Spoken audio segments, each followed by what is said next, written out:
Religion has provided refuge and assistance for many addictions, but one addiction it still struggles to acknowledge, let alone confront, is pornography. You'd be hard-pressed to find people in any church talking openly about the way it has consumed their lives.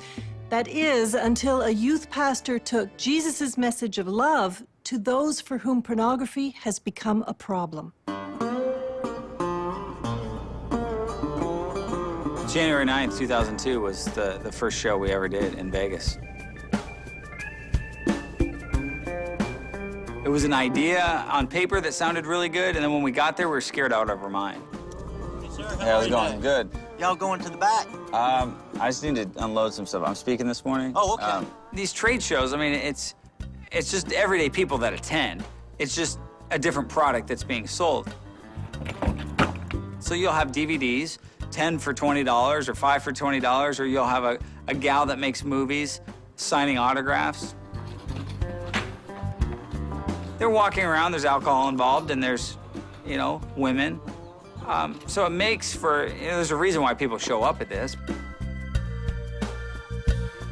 And yet we were shocked because we weren't hated, we weren't ridiculed. We were as accepted as we were accepting of them. And they said, hey, welcome. And never did I imagine the open doors that this would lead to from going to one show.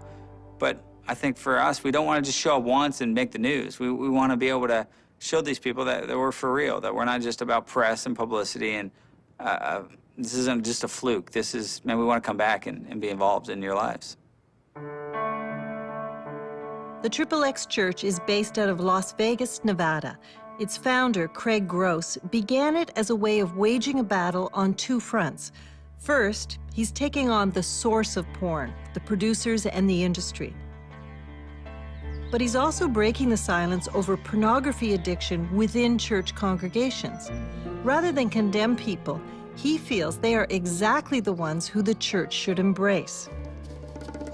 When we first started in 2002, we got all sorts of backlash from the church. These people are, you know, sick, they're gonna fall, they're doing this as a cover-up for their own sin. You know, I'm more concerned about what the world thinks about it and how they've responded to our message than just the church. Because the message, the gospel is not just meant for it's meant for the sick, not the healthy. Okay. In just a few years, Craig Gross has taken his XXX church ministry around the world. Hey, how are y'all doing? Very good. On this Saturday morning, he's visiting the first of 4 churches in Atlanta, Georgia, to spread its unique gospel. The congregation has been waiting months to hear his message, but first, the much-anticipated event starts with breakfast, served up Southern style. They don't fuss and they don't fight, they're just trying to stay out of each other's sight. She lies alone in bed, full of hate and scorn, and he avoids the whole thing, watching internet porn. It's a fun, well-orchestrated event aimed at fathers and sons. And if the numbers here for porn and pancakes are any indication of success, then the gospel according to Craig Gross is sure to make an impact. It's not surprising to find people now working with the XXX Church who feel they've found refuge after struggles of their own.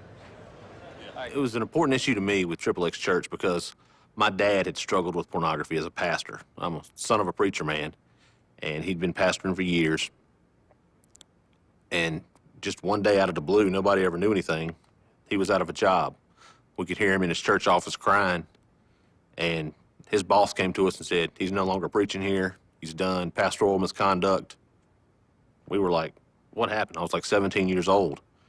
You know, if churches get out and they preach a loving God and that Jesus loves you and God loved you so much he sent his son to die for you, then how come when somebody stumbles, you don't have those same characteristics as Jesus? How come you don't take care of them and help them, don't just toss them to the side?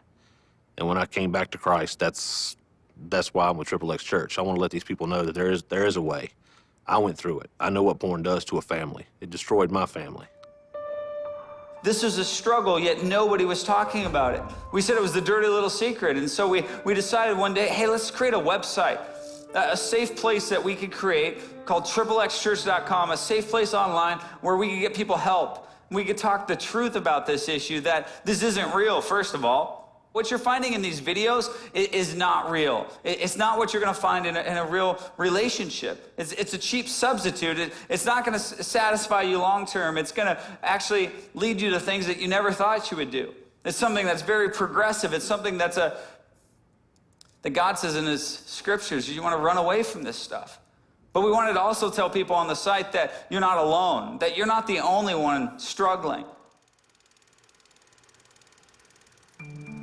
Pornography has ruined my life. On Friday, I get sentenced in U.S. federal court for my possession and distribution of child pornography. They seized my computer, and then 9 months later, I was indicted. My wife is devastated. You know, she thought she married somebody else.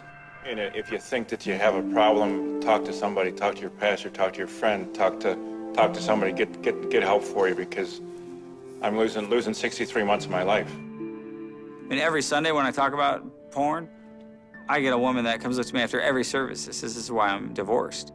And so I look at them as the victims. I think a lot of the people in the industry are victims, maybe not while they're in it, because while they're in it, they're loving the life. They like the money, they like that, but they'll come quickly to know that not everyone sells their company like Jenna Jameson for $14 million and lives happily ever after. Most will be held back from doing a number of things that they wanted to do when their past is found. So I think they become victims. Which brings us to Craig's other mission, to help people actually working in the industry. Of course, not all of them want his help. You know, I think if I was to die tomorrow, that I don't think that they're going to stop me at the pearly gates and say, you're not getting in because of what you've done.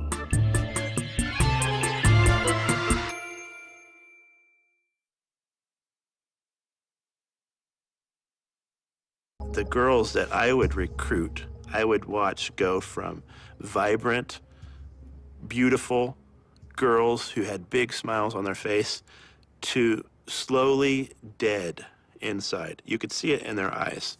Like, these aren't broken, drug-abusing girls. They're girls who are going to college, working on a degree, and working for $500 a day for me, rather than punching a clock at Starbucks and taking home $200 every few weeks.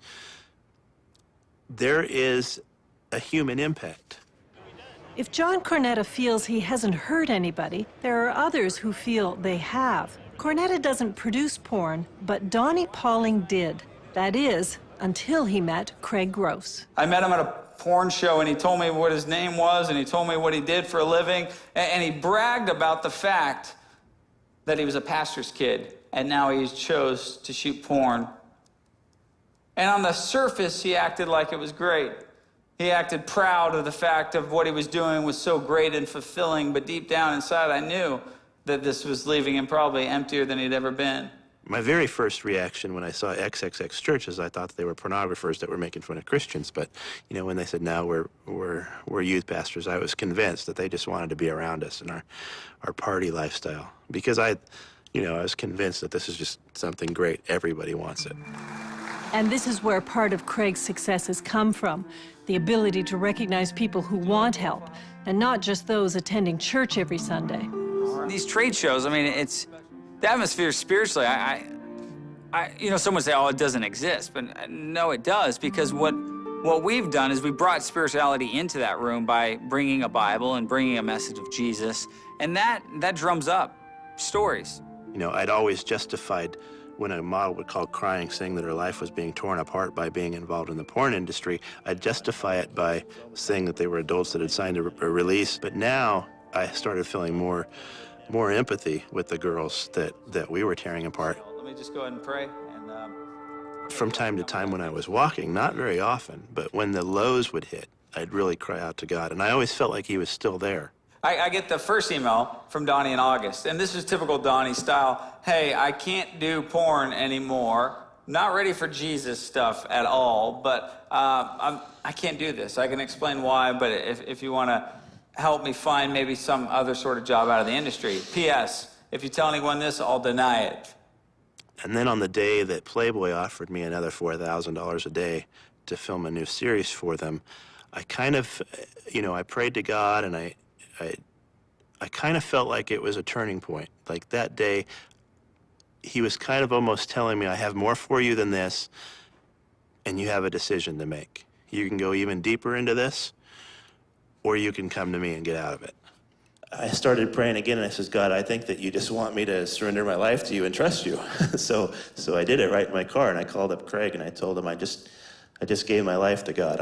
I'm totally out of the business, and he flew out a pastor the very next day from. It's been a bumpy ride, I would say, you know, for both of us, because we don't know how to do that. He didn't know what he's walking into. You know, how do you take a guy who's making hundreds of thousands of dollars and come to know Christ and lose it all and be okay with that? And so it hasn't been easy, but I think it's been very rewarding.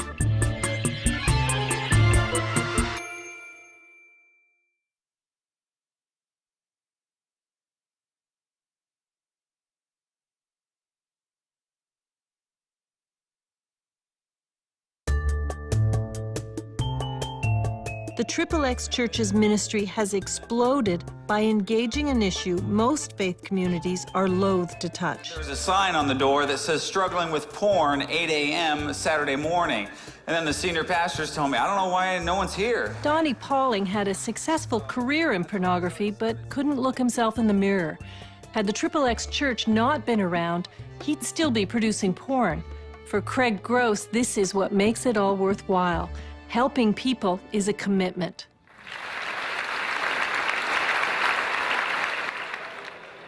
We've helped a number of people out of the industry. With Donnie, I was never fearful that, you know, if I give him a stage or I give him a platform that he's going to burn us or he's going to go back on his word. Or, and we're committed to Donnie, to seeing him through, you know, the tough times, the struggles. I don't just need a voice on a stage, you know, talking about this. Every day I'm going to a porn show, I'm looking now for the next Donnie Pauling. It might be hard to be sympathetic to a pornographer, but Craig doesn't pass judgment, nor does he have unrealistic expectations. Hey, we have some resources online. We'd love to help you. We don't want to shut down this industry. I mean, in a perfect world, yeah, maybe, but a lot of people have tried. I mean, this is a $70 billion a year industry worldwide, the sex industry. 12 billion of that is here in the United States. I mean, that's larger, 12 billion, that's a lot of zeros. That's larger than the revenue of the NBA, the NFL, Major League Baseball, and National Hockey combined. The future for our ministry, it's yet to be written. It'd be great, like, if there was no porn on the computers, but I don't think practically we're ever gonna get there. We can bring light into more dark areas. Hopefully we start lighting up some more rooms, but that doesn't mean there's not gonna be darkness. That doesn't mean that there's gonna be less of that, but I think it's gonna be easier as we do some smarter things under Jesus' name. You know, we don't just settle for what's been done, what our parents did and what the church has done, and we gotta reinvent. It's not always easy to keep up with the changing issues we face. Often it seems simpler just to ignore them or deny that they exist. But for people like Craig Gross and Ahmed Khalid, that's not good enough. In Craig's words, they choose to light up the darker corners where sex and religion meet. And in doing so, they challenge us to examine and question our behavior. They ask us, are we being honest about who we are? They don't fuss and they don't fight, they're just trying to stay out of each other's sight. She lies alone in bed, full of hate and scorn, and he avoids the whole thing, watching internet porn. The other grass looks greener, the grass that always dies. And you'll be disillusioned, hoping grass will keep you high. How folks treat each other is not the purpose of this song. It's understanding to whom you belong.